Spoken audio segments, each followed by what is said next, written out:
Eu falo que na vida nós temos que ser igual a água. Modele seu curso de acordo com a natureza do solo por onde você passa. Não interessa se você está no caos da favela ou se você está no Alphaville, não interessa. E tem uma parte da Bíblia que é a 1 Pedro, capítulo 5, versículo 6, que diz: humilhai-vos, porém, debaixo da potente mão do Senhor Deus, para que no seu tempo exato ele venha exaltar. Eu suportei 40 anos para esperar isso acontecer. Mas o dia que esse Deus me exaltou, eu fui nos 5 continentes do mundo provar que não tem a ver com o lugar que você nasceu.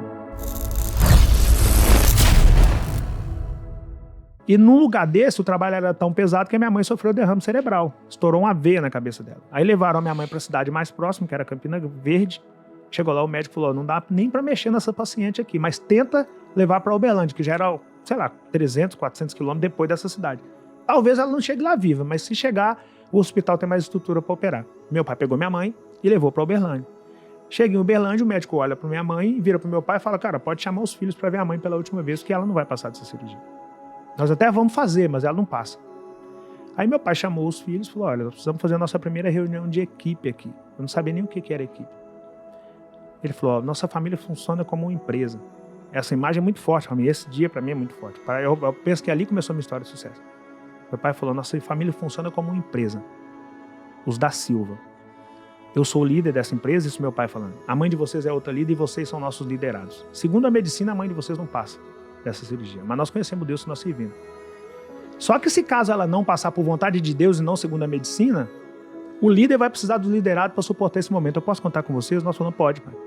E aí meu pai virou pro médico e falou: pode fazer a cirurgia. Eu já conversei com a minha equipe. O médico nem entendeu nada, olhou para aqueles 5 neguinhos do cabelo amarelo, olhou pro meu pai, não entendeu aquilo de equipe e foi fazer a cirurgia. Aquilo era 1985, nós estamos em 2022 e minha mãe está viva até hoje, 37 anos depois que o médico falou que ela não passaria daquela cirurgia. O que ele não sabia é a força do Deus vivo que a gente serve, que é quando Deus determina que você passa sim. Então naquele dia ali eu descobri algumas coisas que conduziram o Rick para o lugar que ele está hoje. Eu descobri o termo trabalho em equipe, pensamento empresarial, contar uns com os outros e descobri a força do Deus vivo que sirvo até hoje. Tem coisa que eu não saio de casa. Eu não saio de casa sem essa caixa de isopor aqui, porque a caixa de isopor para mim é meu alicerce. Tá aqui. Dentro da caixa de isopor eu não saio de casa sem esse livro. Não sai, meu manual. Eu já li milhares de livros, mas todos que eu li têm como base esse livro aqui. Para mim é o meu manual. Ganhei da minha avó. Ninguém me falou: leia esse livro. Por algum motivo, eu vi meu pai lendo e eu tive curiosidade de ler. Eu falei: cara, esse é o manual, tá tudo aqui. Negócios, religião, casamento. Só religião não tá aqui. Mas casamento, negócio, sociedade, tudo, tá tudo aqui. Milenar. E eu comecei a ler isso aqui, eu falei: cara, eu preciso ler isso aqui, depois eu preciso praticar isso aqui. Porque isso aqui é o único livro que eu tenho certeza que se você ler e praticar, você migra do ponto X para o ponto Y. Isso aqui você pode ler e não praticar, tá tudo certo. Esse aqui não. Se você conhecer isso aqui, praticar isso aqui, sua vida não mudar, tem alguma coisa errada em você, leia novamente. E se não mudar, leia novamente. Se não mudar, leia novamente. Se necessário for, espere 40 anos. A primeira mudança é a mentalidade, porque no cenário que eu fui criado, a mentalidade que se ensinou foi: ó, isso não é pra gente. Esquece carne, não é pra você. Esquece conga, não é pra você. Eu caçava quichute. Quichute é cruel pra caramba. E a conga era o primeiro passo depois do quichute. O all-star era o segundo passo depois do quichute. Esquece, não é pra você. E esquece morar bem, não é pra você. Esquece esse negócio de faculdade, não é pra você. E a primeira coisa que eu tive que mudar foi: vai ser pra mim o que eu determinar que é pra mim, desde que eu de fato determine e execute. Isso criança. Era mais fácil eu esquecer comer carne do que eu insistir em comer carne. Eu falei: não, eu vou comer carne. E a galera tentava te desmotivar na época, quando você queria acreditar nisso? Tenta, porque a inveja nasce na intimidade. A inveja é um negócio que nasce na intimidade, a gente de perto. O cara de perto não vai comprar o alface na sua mão. O coleguinha da sua escola não vai falar com a mãe dele para comprar a couve na sua mão, o almeirão na sua mão. Porque o coleguinha da sua escola quer te ver bem, desde que te ver bem não significa te ver melhor do que ele. Então ele não vai comprar na sua mão. Ele vai tentar derrubar a sua ideia. Eu era uma criança, o que não é bonito, eu sempre falo isso. Não acho legal uma criança andando vendendo verdura. O lugar de criança é na escola, mas no meu caso não tinha opção. Era fazer ou fazer. Era uma corrida contra a fome. E aí eu tinha que vender. E quando eu passava por meus coleguinhas vendendo, todos eles ficavam: ah, tá vendendo, ele é pobre, ele tá vendendo, nós estamos brincando e ele tá vendendo. É uma maneira de tentar minar aquilo que você tá fazendo. Eu tinha que ser forte para suportar aquilo ali e seguir, porque senão não chegava na minha carne. Ou tá jogando no ventilador o seu tempo. Então são coisas básicas, mas que se aplicadas fazem muita diferença. Uhum. A regra 1, nunca pense em desistir. Porque desistir não pode ser uma opção. Isso Eu é nunca forte. avancei. Nunca pense em desistir. Nunca penso em desistir. Eu nunca fiz alguma coisa por escolha. Eu sempre fiz foi pela necessidade. Eu não tive a opção de desistir. Era fazer ou fazer. Então a regra 1 para se alcançar o extraordinário é nunca pense em desistir. Eu preciso saber o que eu quero. Quando eu comecei a minha caminhada lá, aos 7 anos de idade, por que eu comecei? De onde surgiu o Rico Vendedor? Surgiu porque até os 7 anos de idade eu nunca tinha comido carne. E eu queria conhecer carne. E a minha mãe falou que não era pra gente. Cara, carne não é pra gente não. Isso é caro pra caramba, tá fora da nossa realidade, é por isso que a gente não come. Eu falei, o que eu tenho que fazer pra comer carne? Ela falou, pra comer carne você tem que trabalhar. Eu falei, o que eu tenho que fazer? Então, pra comer carne você tem que ter dinheiro. E pra ter dinheiro você tem que trabalhar. Só que ninguém vai te empregar porque você só tem 7 anos de idade. Aí eu falei, deixa que eu resolvo essa parada. Eu mesmo me emprego. E aí plantei uma horta com meus irmãos e comecei a vender verdura na rua. Por que eu comecei a vender verdura na rua? Porque minha mãe me falou que eu tinha que trabalhar e que trabalhando eu chegava no dinheiro e chegando no dinheiro eu chegava na carne. Ou seja, eu sabia o que eu queria, comer carne. E a minha mãe me contou um planejamento básico. Trabalho, dinheiro é igual a comer carne. Ou comprar qualquer coisa que você quiser. Então, eu comecei a vender verdura para eu comer carne. Se eu viesse que, sei lá, veio uma seca e a minha verdura não cresceu, eu poderia desistir de vender verdura. Mas eu ia passar a vender sacolé e o meu objetivo era o mesmo, comer carne. Sacolé não dá, eu ia parar de vender sacolé. E eu ia passar a engraxar sapato, o meu objetivo era o mesmo, comer carne. Então, quando a gente fala de não desistir, não é de não desistir de não comer carne. Eu quero comer carne, não vou desistir disso aqui não. Agora, o que eu vou fazer para chegar até aqui, eu posso mudar a qualquer tempo, porque não é desistir, é a questão de não dar murro em ponta de faca. Pô, eu tô vendo que esse solo aqui não é fértil.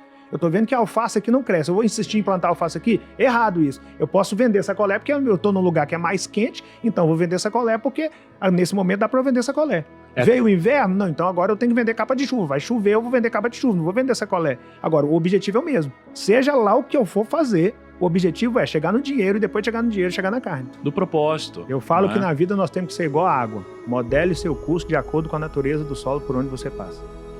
Não adianta você achar que você vai furar uma parede de, sei lá, de concreto puro com seu dedo e bater num dedo, não vai furar. Agora, por algum motivo, se você descer o elevador aqui, o elevador deu defeito, eu vou descer de escada, deu defeito na escada, eu vou descer de rapel, vou descer esse prédio aqui de alguma maneira e vou passar por essa parede e vou chegar lá do outro lado. Você vai chegar lá do outro lado, mas não vai chegar lá do outro lado furando, tentando furar a parede com a sua própria mão.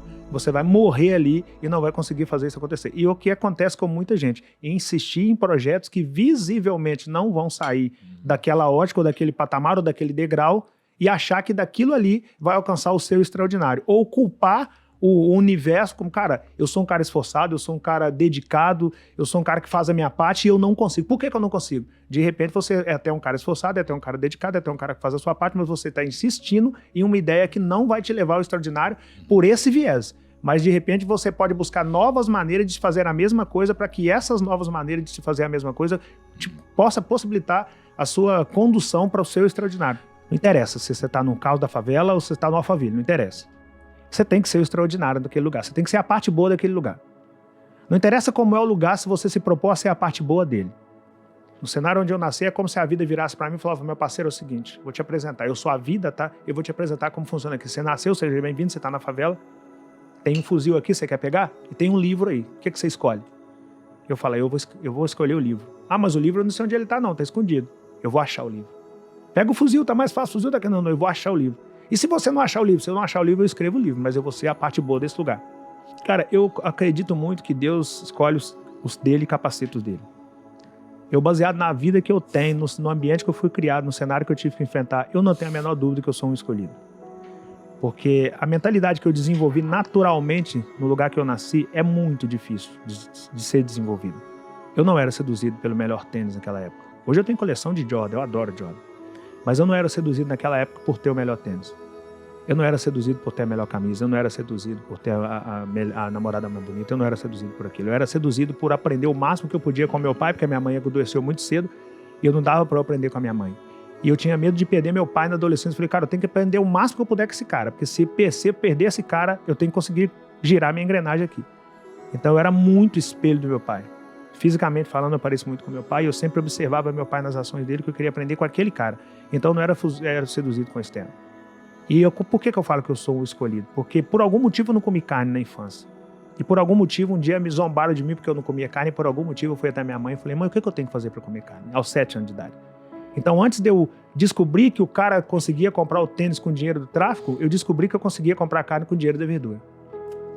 Então, eu descobri antes de ser apresentado para aquele cara. Com 7 anos de idade, eu não tinha a menor noção de tráfico ainda. Mas eu já estava vendendo. Então, eu já sabia que eu conseguia pelas minhas próprias pernas e com dignidade, podendo andar entre as pessoas de cabeça erguida. Eu descobri isso muito cedo. E só pode ter sido Deus.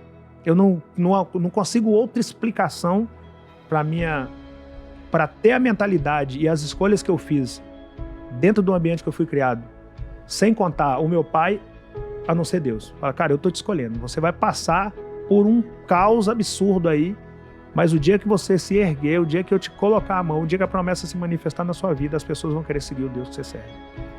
E eu vi meu pai ler na Bíblia a vida toda. E tem uma parte da Bíblia que é a 1 Pedro, capítulo 5, versículo 6, que diz: humilhai-vos, porém, debaixo da potente mão do Senhor Deus, para que no seu tempo exato ele venha exaltar. Eu suportei 40 anos para esperar isso acontecer. 40. Mas o dia que esse Deus me exaltou, eu fui nos 5 continentes do mundo provar que não tem a ver com o lugar que você nasceu. Tem a ver com as suas escolhas. Tem a ver com o nível de conhecimento que você buscou. Tem a ver com aquilo que você fez. Tem a ver com os nãos que a sua postura deu automaticamente para as pessoas. Tem a ver com isso e não com o ambiente quando você nasceu. Eu descobri, a grosso modo, que nascer em uma condição desfavorável pode ser culpa ou circunstância de quem veio antes de você. Morrer nessa condição foi escolha sua. Isso eu concordo. Não é fácil, porque falar isso assim, sem explicação pode ser meio que clichê. Mas eu posso te afirmar que tem muito mais Rick Chester dentro de uma comunidade do que pessoas com fuzil na mão. O problema é que essas pessoas não se enxergam quanto o Rick Chester.